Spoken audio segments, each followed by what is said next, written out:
আমি মিষ্টু আর আমার একটা নতুন ভিডিওতে তোমাদের সবাইকে ওয়েলকাম জানিয়ে ভিডিওটি শুরু করছি। তো আজকে দেখো কত রোদ, আর রোদের মধ্যে আমি বেরিয়েছি, মানে সবাই কাজে বেরোয় রোদের মধ্যে, এমনি নিশ্চয়ই কেউ বেরোয় না। আমারও একটা কাজ ছিল, মানে সেরকম কোনো কাজ না, ডাক্তার দেখানো, কারণ আমি সচরাচর রাত্রেবেলায় ডাক্তার দেখাতে বেরোই, কিন্তু আজকে ডাক্তারবাবু বসবে না রাত্রে, তাই এখনই ডেকে নিল, তাই ছটপট সব কাজ সেরে আমি রেডি হয়ে চলে এসেছি, মানে যাচ্ছি, বেরিয়ে পড়েছি। আর এখানে এত রোদ, ছাতা নিয়ে নিয়েছি, কারণ যে কোনো সময় বৃষ্টিও পড়তে পারে। এখন ওয়েদার যা, হঠাৎ করে রোদ উঠছে আবার হঠাৎ করে বৃষ্টি পড়ছে, আর রোদের প্রচণ্ড তাপ ছিল। আর এই দেখো, এই জায়গাটায় কিন্তু ফ্ল্যাট তৈরি হবে, তার জন্য ভাঙচুর শুরু হয়ে গেছে। এরকম কলকাতার, মানে আমরা যেখানে থাকি দমদমে, তো ওখানটাতে অনেক জায়গায় মানে ফ্ল্যাট তৈরি হচ্ছে নতুন নতুন। আমি তো ভাবি লাস্ট পর্যন্ত মানে ফ্ল্যাট এত তৈরি হচ্ছে যে লাস্ট পর্যন্ত মানুষ নেবে, তো মানে ফাঁকা পড়ে থাকবে না তো, তাই মনে হয়। কারণ কত মানুষ নেবে ফ্ল্যাট, অত মানুষ নেই যত ফ্ল্যাট তৈরি হচ্ছে, এরকম মনে হয়। জানি না আর কার কার মনে হয়, আমার কিন্তু এরকমটা মনেই হয়। আর এই দেখো, এই যে যাচ্ছি, আর এখানটা একটা কুকুর ছিল, আমাকে দেখে ঘেউ ঘেউ করছিল, আমি জানি না কেন। আর আমার স্টোলটা বারবার পড়ে যাচ্ছিল, এত হাওয়া দিচ্ছিল, কিন্তু রোদের মধ্যে যে হাওয়াটা দিচ্ছিল, হাওয়াটা কিন্তু একটু গরম ছিল না, হালকা ঠান্ডা ঠান্ডা ছিল, যার জন্য ভালো লাগছিল। আর আমি ঘুম থেকে উঠেই ডাক্তারের কাছে চলে এসেছিলাম, মানে একটু কিছু খেয়ে, তার জন্য আমার মুখ চোখ ফোলা ফোলা লাগছে, যদিও আমি দিন দিন মোটা হয়ে যাচ্ছি তারপরেও। আর এই দেখো, এখানে দেখো নোংরা ফেলেছে কেমন ভাবে, এইভাবেই না কলকাতায় সবাই নোংরা ফেলে, মানে যারা ফ্ল্যাটে থাকে তারা তো এমনি ফেলে, ঠিক আছে, আর বা এমনি মানে বাড়িতে যারা থাকে তারা এই আশেপাশে কোনো ফাঁকা জায়গাতে ফেলে দেয়, আর যার জন্য প্রচণ্ড গন্ধ বেরোয় ওর পাশ দিয়ে আস্তে আস্তে। জানি না ওগুলো মানে নোংরা যারা নিতে আসে তারা নেয় কিনা, কিন্তু ফ্ল্যাটের নোংরা প্রত্যেক দিনই নেয়। মানে আমাদের ফ্ল্যাটে যেমন নোংরা ফেলার জন্য টাকা দিয়ে মানুষ রাখা হয়েছে, মানে যারা নোংরা নিয়ে যায় তারা উপরে এসে ঘরের মানে বাইরে থেকে সব নোংরা নিয়ে যায়, রাত্রেবেলায় সবাই বাইরে ধুয়ে দেয়। দেখো এই সাইডেও নোংরা পড়ে কত, এইখানে যে কেন নোংরা ফেলে রাস্তার আশেপাশে যাই না। আর এইখানটায় দিদি বলছে ধর্মতলা চলো, তো ধর্মতলা যেতে হবে তো নাকি, আমি কিন্তু যাব না। তো এইখানটায় কিন্তু সবজি টবজি বিক্রি হচ্ছিল, এই সাইডটা না মানে রাত্রে আসি তো সব দোকান টোকান বন্ধ থাকে আমরা যখন আসি, তার জন্য দেখতে পাইনি। আজকে দেখছিলাম যে না ঠিক আছে, এটা বেশ জমজমাট জায়গা, অনেক দোকান বসে, অনেক মানুষ থাকে। আর এখানটায় আমরা গল্প করছিলাম, মানে আমার বর বলছিল যে পায়ের উপর পা তুলে মোবাইল দেখো, একটু ভিডিও টিডিও তো বানাতে পারো, মানে সেইভাবে তো ভিডিও বানানো হচ্ছিল না কদিন ধরে, শরীরটাও খারাপ ছিল, আর নানান কারণে বানানো হচ্ছিল না তার জন্য।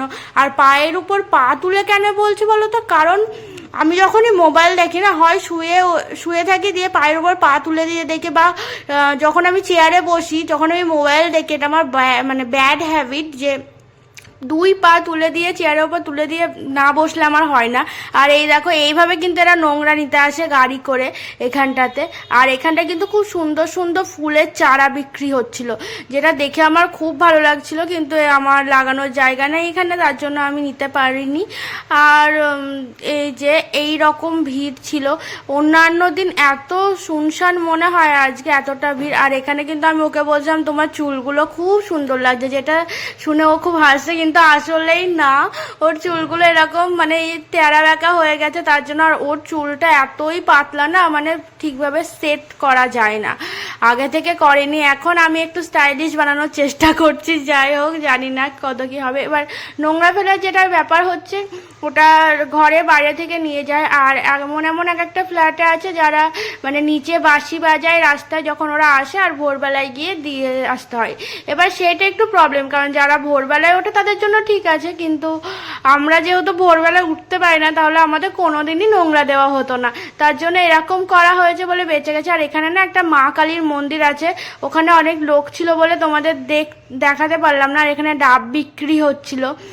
আর এই যে এইরকম, আর হঠাৎ করে না রোদটা থেমে গেছে, আর দেখো সামনে ফ্ল্যাটটা খুব সুন্দর লাগছিল, আর হঠাৎ করে রোদটা থেমে গিয়ে হঠাৎ করে অন্ধকার হয়ে গেল, মেঘ করে গেল, জানি না কি হবে, মানে একবার রোদ উঠছে তো একবার মেঘলা করে যাচ্ছে, এইরকম ব্যাপার। আর আকাশটা দেখো খুব সুন্দর লাগছে, ভীষণ ভাল লাগছিল ওয়েদারটা, সত্যি। শুধু রোদটার জন্য একটুখানা অসুবিধা হচ্ছিল, কারণ আমার না রোদে যদি আমি বেরোই, যদি রোদে থাকি না, আমার মাথা যন্ত্রণা শুরু হয়ে যায়। আর সেম প্রবলেম হয়েছে আমার, আমি বাড়ি এসেছি, বাড়ি আসার কিছুক্ষণ পরে আমার হঠাৎ করে মাথা ধরে গেছে। আর সেটা যতক্ষণ না ওষুধ খাবো ততক্ষণ ভালো হয় না, কেন জানি না ভালো হয় না। ডাক্তারকে বলেছি, ডক্টর বলেছে যে মাইগ্রেন, তো সেটারই ওষুধ দিচ্ছে, জানি না কতদূর কি ঠিক হবে। তোমাদের কার কার মাইগ্রেনের মানে ব্যথা আছে তারাই বোঝো যে কতটা কষ্টকর। এই যে এটা হচ্ছে ডাক্তারবাবুর চেম্বার, আর এখানটায় অনেকটি ভিড় ছিল। তো তারপরে আমি ডাক্তার দেখিয়ে চলে এসেছি। আর এসেই না আমি তাড়াতাড়ি করে রান্না বসিয়ে দিয়েছি।